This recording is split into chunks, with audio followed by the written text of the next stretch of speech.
já há alguns domingos, não sei se os irmãos repararam, anteceder os momentos da ceia com a mensagem da Palavra de Deus. Por entender a responsabilidade desse momento, de alegria e, ao mesmo tempo, a complexidade e a singeleza desse momento aqui, que é a ceia do Senhor. Quando nós falamos em igreja,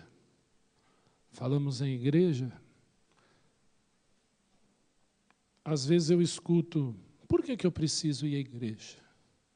Para que igreja?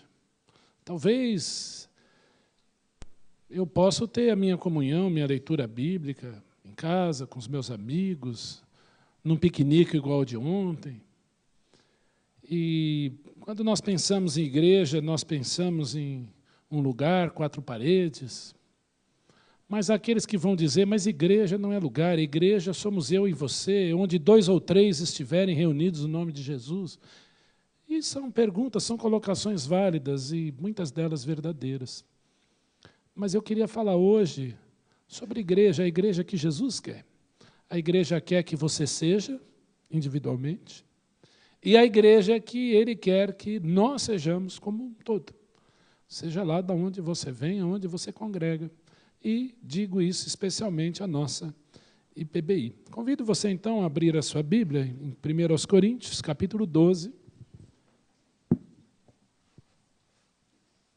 1 Coríntios 12, nós vamos fazer uma leitura um pouco longa, eu vou ler de uma vez só o texto, e depois nós vamos orar, e daqui tirarmos 4 liçõezinhas para a nossa vida, para a nossa meditação essa noite. 1 Coríntios 12, 12.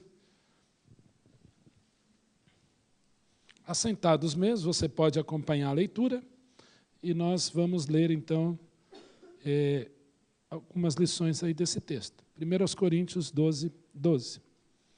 Diz assim, porque assim como o corpo é um e tem muitos membros, e todos os membros, sendo muitos, constituem um só corpo, assim também com respeito a Cristo. Pois em um só Espírito todos nós fomos batizados em um corpo, quer judeus, quer gregos, quer escravos, quer livres, e a todos nós foi dado beber de um só Espírito. Porque também o corpo não é um só membro, mas muitos. Se disser o pé, porque não sou mão, não sou do corpo, nem por isso deixa de ser do corpo. Se o ouvido disser, porque não sou olho, não sou do corpo, nem por isso deixa de o ser. Se todo o corpo fosse olho, onde estaria o ouvido? E se todo fosse ouvido, onde o olfato? Mas Deus dispôs os membros, colocando cada um deles no corpo, como lhe aprouve. Se todos, porém, fossem um só membro, onde estaria o corpo? O certo é que há muitos membros, mas um só corpo. Não podem os olhos dizer à mão, não precisamos de ti, nem ainda a cabeça aos pés, não preciso de vós. Pelo contrário, os membros do corpo, que parecem ser mais fracos, são necessários. E os que nos parecem menos dignos no corpo, a esses damos muito maior honra. Também os que em nós não são decorosos, revestimos de especial honra. Mas os nossos membros nobres não têm necessidade disso. Contudo, Deus coordenou o corpo, concedendo muito mais honra àquilo que menos tinha, para que não haja divisão no corpo. Pelo contrário, cooperem os membros com igual cuidado em favor uns dos outros, de maneira que se um membro sofre, todos sofrem com ele, e se um deles é honrado, com ele todos se regozijam. Ora, vós sois corpo de Cristo e individualmente membros deste corpo.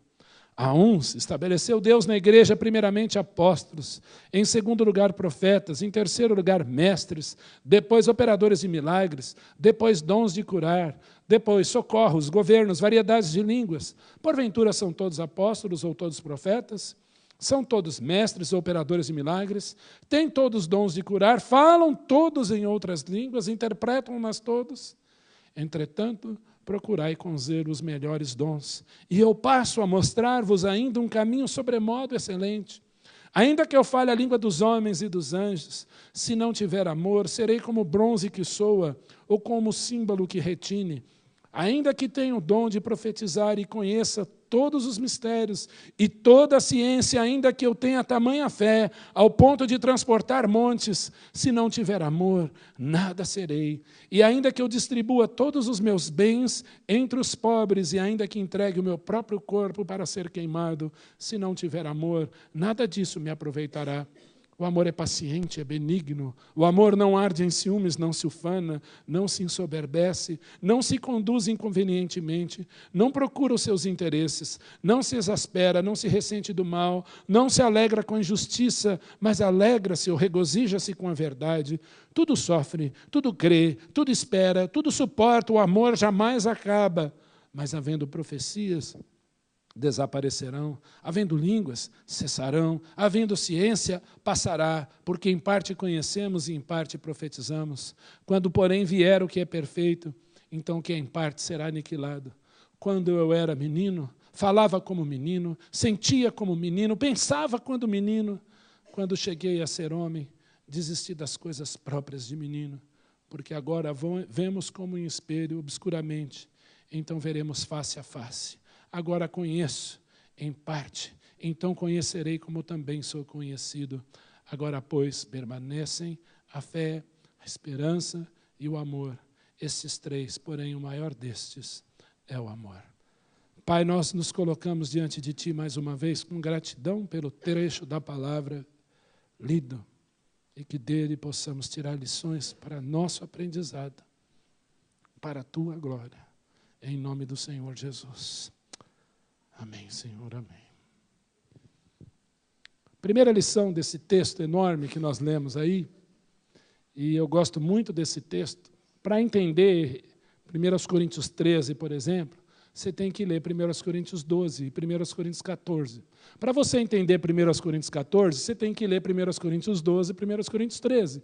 E para entender 1 Coríntios 12, você tem que ler o 13 e ler o 14. É uma mensagem só. Quem dera eu pudesse aqui, tivesse tempo, né, quem sabe num acampamento em que todos se inscrevam, em que dê para a gente ir, já fica aí em direta, né, nós possamos fazer um estudo de 1 Coríntios 12, 13 e 14, que é um estudo bíblico maravilhoso, proveitoso para nós e para nosso ensino. Mas eu li 1 Coríntios 12 e 1 Coríntios 13, para mostrar aqui o que o Senhor espera de você e de mim como igreja. E o que o Senhor espera de nós, como grupo. Primeira lição aí é que a igreja, a palavra igreja não significa lugar. Em primeiro lugar, ela não significa lugar. A palavra igreja não significa uma edificação com uma cruz em cima. Também a Bíblia não fala isso. A palavra eclesia quer dizer os chamados para fora. Então, nos tempos antigos, né, onde não existia jornal, onde não existia, então, internet, televisão, né, não existia celular, que hoje é parte já do corpo humano também, né? Você sabia as notícias lá, clicando X, Y, para saber quem ganhou o jogo, enfim. Antigamente, então, vinha alguém mandado por Roma, essa pessoa era um arauto, ele chegava na praça, ele tocava uma espécie de corneta, as pessoas saíam de suas casas e ali ele dava os seus avisos. Olha, todo jovem deve se alistar porque estamos em guerra com os inimigos. Olha, aumentamos o imposto em tantos por cento, então de toda a colheita você tem que recolher tanto para pagar os impostos. E assim eram dadas as notícias nos tempos antigos. O Senhor Jesus vai dizer para Pedro, usar essa figura, para falar do termo igreja. Os chamados para fora, os chamados do mundo, os chamados do pecado para Cristo. Isso é igreja. Então, a primeira lição aí, que a igreja é constituída pelo próprio Cristo. Quem faz a igreja, em primeiro lugar, é Cristo. O apóstolo Paulo pergunta, se todos fossem ouvidos, se todos fossem pé, onde estaria o corpo? Primeira lição aí, que a igreja é constituída pelo próprio Cristo, e por Jesus Cristo nós fomos batizados em um corpo chamado igreja, no momento em que você creu. Antes da profissão de fé, aqui, antes do batismo, o Eri, a Lúcia, o Danilo, que estiveram aqui agora há pouco, lá atrás, no momento que se encontraram com Cristo e reconheceram Cristo como Senhor e Salvador, imediatamente foram batizados nesse corpo, e se tornaram igreja. Imediatamente. O que foi feito aqui é uma confirmação de algo que já aconteceu lá atrás. Isso é igreja. Interessante que Paulo diz assim: se todos fossem ouvidos, onde estaria o corpo? E se tem alguém que é parte da igreja e é mais importante dela, é o próprio Jesus, que ele é o cabeça. E se Jesus Cristo é o cabeça, logo Cristo é parte desse corpo também. Ao ponto de dizer para Saulo no caminho de Damasco: Saulo, Saulo, por que me persegues? Quem és tu, Senhor? Paulo perseguia a igreja. Eu sou Jesus a quem tu persegues. Eu sou Jesus a quem tu persegues. Logo, Cristo Jesus de Nazaré é o cabeça da igreja, logo ele é a igreja. E pega o argumento de Paulo: se todos fossem ouvidos, onde estaria o corpo? Sabe qual é o grande problema da igreja de Cristo hoje? É que todos querem ser Cristo. Todos querem ser cabeça. Todos querem ser o cabeça da igreja. E o cabeça da igreja é só um, é Jesus. Todos querem ser o cabeça. Todos querem mandar. E se tem alguém que diz para a igreja o que ela deve fazer, é o próprio Jesus. Não é você e não sou eu. Os pastores, os presbíteros, os bispos, todos aqueles que estão na igreja são meramente servos, responsáveis por apontar uma cruz o tempo inteiro para você, porque Cristo é o cabeça dela. É Jesus Cristo que vai dizer para Pedro: Pedro, você é uma pedrinha. Seu nome quer dizer pedrinha. E sobre esta rocha que sou eu edificarei a minha igreja, e as portas do Hades, da morte, não prevalecerão contra ela. E tudo que você ligar aqui, Pedro, será ligado lá. Porque o cabeça sou eu. Porque quem forma a igreja sou eu. Nós lemos lá: a cada dia o Senhor ia acrescentando os que iam sendo salvos. Qual é a tua função, então, nessa obra? Pregar o evangelho do Senhor Jesus Cristo. Para que as pessoas saibam quem Jesus é através de vocês. Através de mim. Então, a igreja, ela é feita por Cristo. Quem faz a obra é Cristo. Quem monta essa igreja é Cristo. E Ele nos usa. Vai, pregue. Evidencie Jesus o tempo inteiro. Segundo ponto aí, ó. Na igreja, todos são importantes. Todos. E trabalham para a edificação desse corpo, segundo o dom que Deus dá a cada um. Todos são importantes. Sabia que você é importante para o corpo de Cristo? Eu vou falar aqui uma heresia. Sabia que os assembleianos são importantes para o corpo de Cristo? Vocês sabiam disso? Ou você acha que só presbiteriano é crente? Se você pensa assim, você está com um grande problema. Você sabia que os batistas são importantes para o corpo de Cristo? Que os congregacionais são importantes para o corpo de Cristo? Vocês sabiam que até os presbiterianos são importantes para o corpo de Cristo? Olha que benção. O Senhor Jesus, não, através do seu Espírito Santo, não habita organizações, Ele habita pessoas. E pessoas formam este corpo, o corpo de Cristo. Talvez você vai numa igreja e o cara vai falar: paz do Senhor, meu irmão, aleluia. E você, como bom presbiteriano, vai falar: graça e paz. E o outro vai dizer: oi. O outro vai só menear a cabeça e fazer assim. Depende. São importantes? São todos importantes. Muito importantes. Muito importantes. O corpo de Cristo é dinâmico, ele é universal, ele está em todo lugar. Eu já contei aqui a história do menino chamado João, eu só lembro disso. Descendo a escada rolante, girando a pasta, um office boy, como eles gostam de fazer, e cantando Ele Exaltado, do Ademar de Campos. Assobiando. Falei: paz do Senhor, meu irmão. Ele: paz, meu irmão. Como é que você chama? João. João, vou orar por você hoje. Vou orar por você também. Eu entrei para ir para a Zona Norte, ele pegou o metrô para a Zona Sul, nunca mais ouvi. Isso é igreja, ela se identifica assim, ó, na hora. Porque um crente reconhece outro crente. Todos são importantes, segundo o dom que Deus deu a cada um. E nós vamos ver as perguntas aqui. São todos apóstolos? Qual é a resposta? Não, apóstolos só tiveram 12. Não insista, só tiveram 12. Na Nova Jerusalém terá 12 colunas com o nome dos 12 apóstolos. Alguns vão ficar de fora, não terão seus nomes lá. São todos profetas? Não. Qual a resposta? Não. São todos mestres? Tem gente que tem o dom de ensinar. Se você vir à nossa escola dominical, você verá, você há de vir que há pessoas com dom de ensinar. E graças a Deus a nossa EBD está com um nível muito bom. Graças a Deus. E não é fruto só do dom, mas também da oração de muito joelho em terra e preparo. Tem todos os dons de mestres? Não. São todos operadores de milagres? Não. Tem todos os dons de curar? Não. Falam todos em outras línguas? Não. Interpretam-nas todas? Não. Cada um tem o seu dom dentro da igreja. Tem gente aqui que eu falo, gente, nós precisamos, então, carregar o móvel. Nem dá tempo de falar móvel, a pessoa já carregou. Ele tem um dom de serviço. Ah, tem fulano que está sofrendo no hospital. Qual hospital que ele está? Ele já está lá orando. Tem gente que tem o dom de orar. Não falta uma reunião de oração onde tem oração, a pessoa está lá. Tem gente que tem o dom de presidir, organizar. E eu admiro isso. Faça um encontro de casais, depois vá trabalhar no encontro de casais, você vai ver que é a múltipla manifestação dos dons. Porque há pessoas fazendo coisas diferentes, que eu jamais faria. É para isso que Deus levanta o Aderbal, que ele faz coisas que eu não faria. Mas tem gente que tem o dom de encher a paciência e não fazer nada dentro da igreja. Aliás, é o dom que mais cresce dentro da igreja. São as pessoas que mais dão trabalho, aquelas que não fazem nada.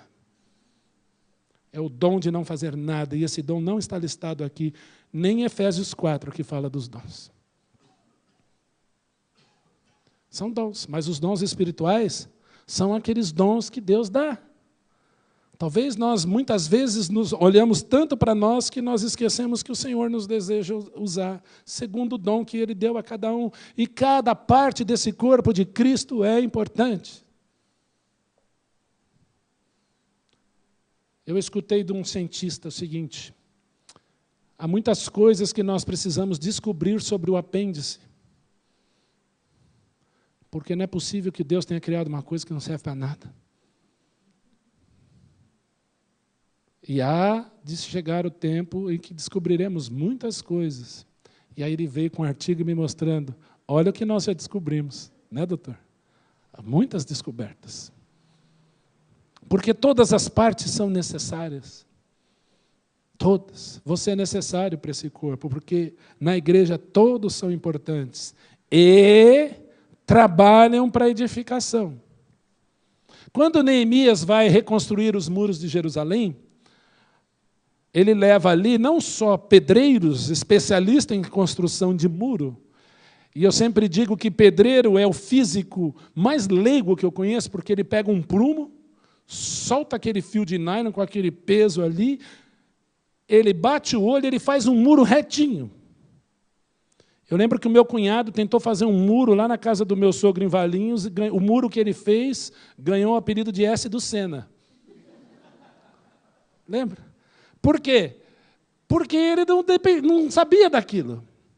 O pedreiro vai lá, pega um fio e ele faz um muro retinho. E Neemias leva as pessoas para reconstruírem os muros em Jerusalém, e com uma mão eles trabalham construindo o muro, e com a outra com a lança, esperando o inimigo.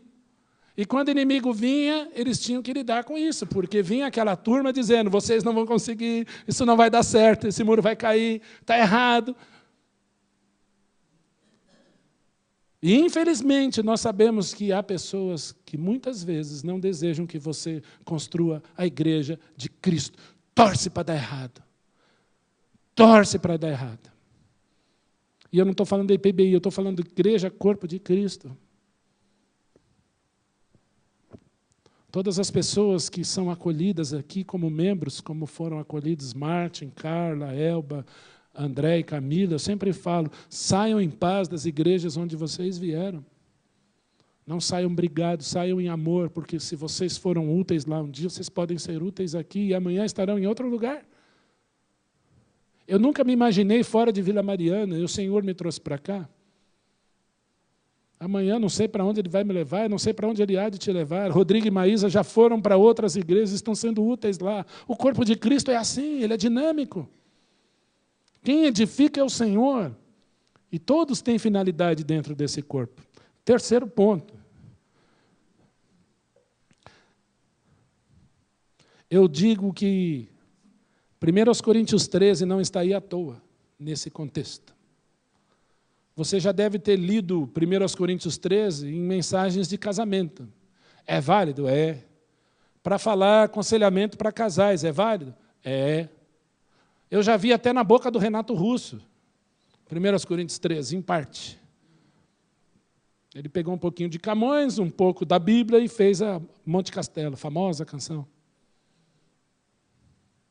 Mas 1 Coríntios 13 está dentro do contexto igreja. 1 Coríntios 13 não é para casais. Eu posso aplicar para casais. Eu posso aplicar para um relacionamento a dois. Eu posso aplicar para marido e mulher. Até ensinar os crentes que estão namorando sobre o que é amor. Verdade, é perfeitamente cabível usar esse texto. Tranquilo. Mas o contexto dele, imediato, é igreja. Porque ele está entre 1 Coríntios 12 e 14. E logo que Paulo começa a perguntar sobre os dons, você acha que os dons são importantes? Ele fala o seguinte: primeiro, você procura com zelo os melhores dons, porque Deus quer te usar. E se você não quer ser usado por Deus, Ele levanta outro, fica tranquilo.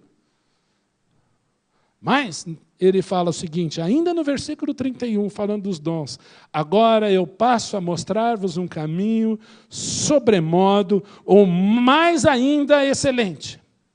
Esse é o nosso terceiro tópico. Na igreja, o amor é o caminho sobremodo excelente.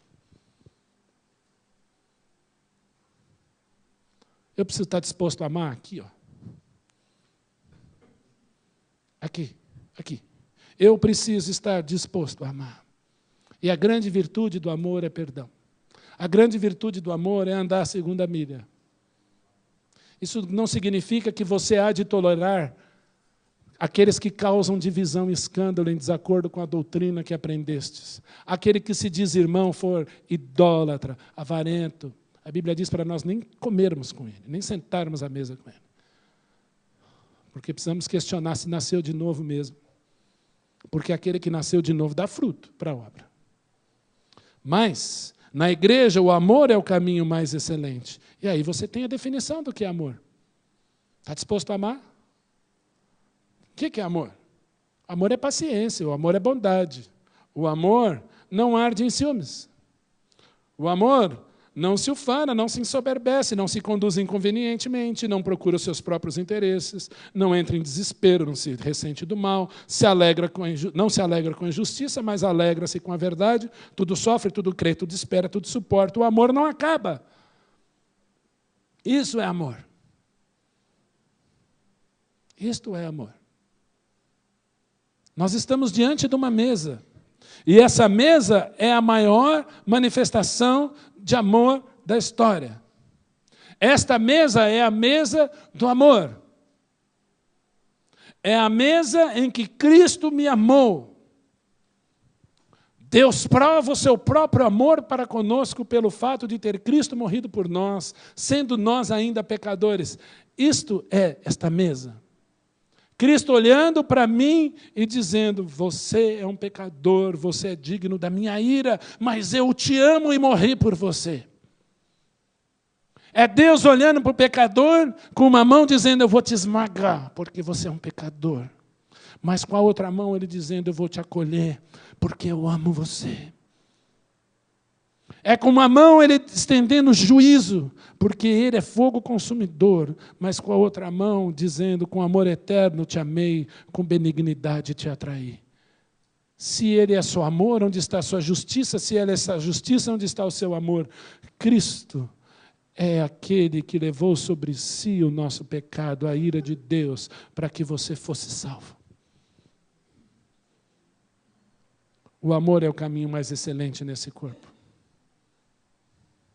O amor é a base para os dons espirituais. O amor começa em casa. O amor se estende pela igreja. O amor tem que se estender entre os irmãos, vivendo aquela Filadélfia, aquele pedacinho do céu. Isso é amor.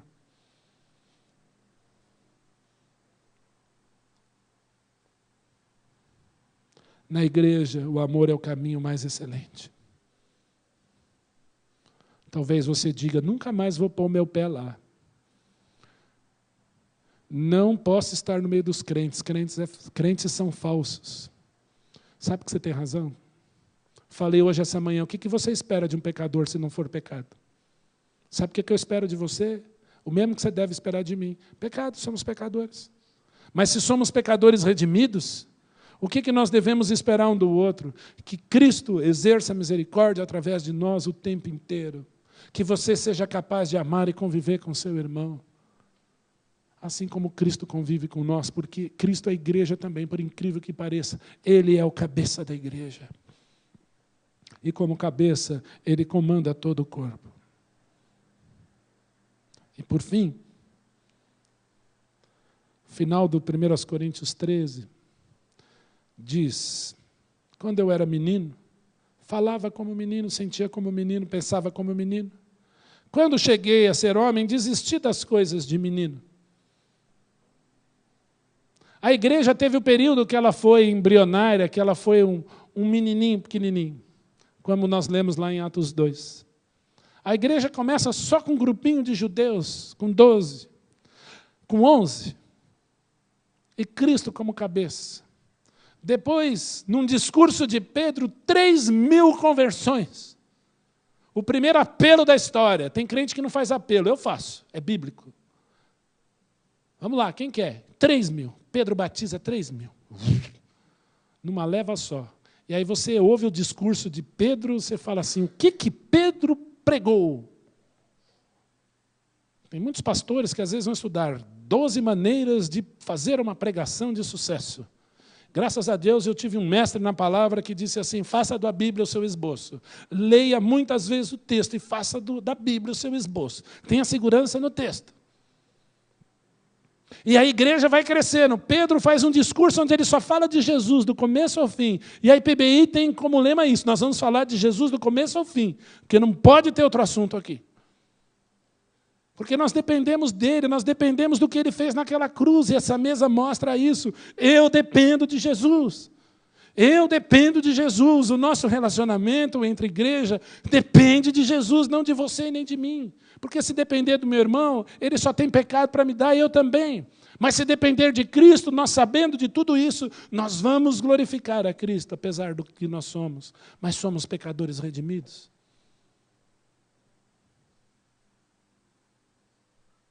A igreja, então, tem o seu período de crescimento. Depois Cornélio, depois todo o livro de Atos, a igreja se formando, a igreja se expandindo, na Europa, gentios. E o tempo passa, e a igreja chega até no Brasil.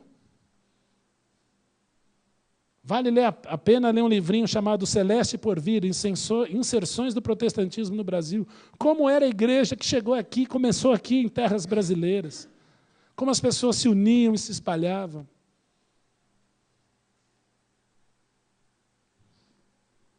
Interessante. A igreja, hoje, ela não pode ser mais menino, agitada de um lado para o outro. A igreja hoje caminha para a maturidade em Cristo. Esse é o quarto e último ponto. Para crer nele, fé. Para esperar nele, esperança.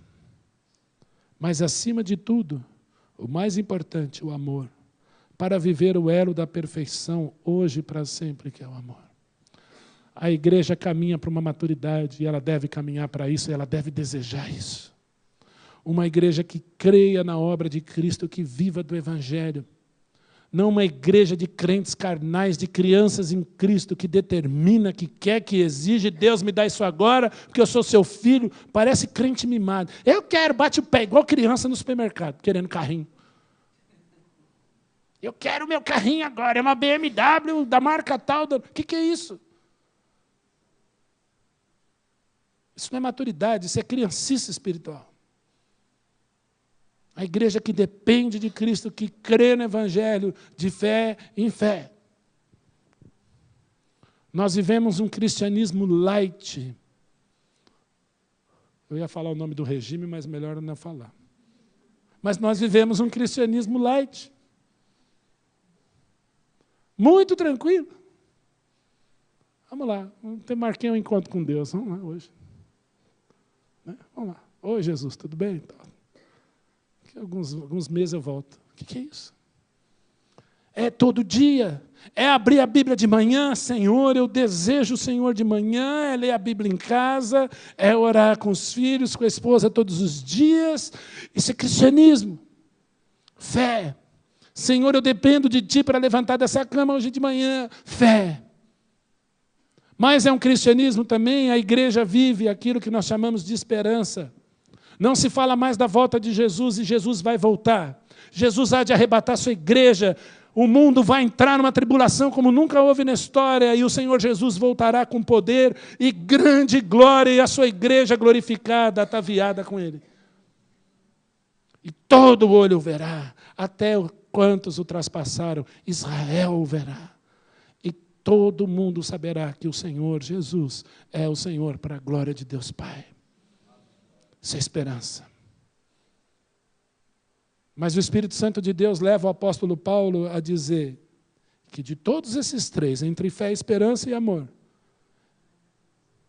de tudo aquilo que é necessário para o corpo de Cristo, dentre todos os dons que talvez você esteja procurando, ele vai listar três: fé, esperança e amor. Fé, eu creio no Evangelho e eu vivo do Evangelho todos os dias. Viver Jesus Cristo é fé todos os dias. Mas agora é esperança. Cristo há de voltar e você precisa estar pronto. Olha o mundo como está. Não há Copa do Mundo que vai esconder o que o mundo está para experimentar. Não tem como. Estamos vivendo tempos difíceis, o Senhor Jesus disse que seria assim, então, esperança, Maranata, o Senhor Jesus vem. Mas dos três que ele lista como os mais importantes dentro do corpo, ele diz, o amor é o mais. Fé, esperança e amor. Dos três, o amor. O amor. A igreja nasceu em amor, vive em amor, estará na eternidade em amor. Eu preciso viver em amor. E esse amor de 1 Coríntios 13, aqui. Que Deus nos abençoe. Quer viver em amor? Amor tem nome, é Jesus Cristo. Jesus Cristo é a resposta de Deus em amor. Por isso que nós vamos participar da ceia. Você está em 1 Coríntios 12? Já abre no 11. Vamos cear, irmãos.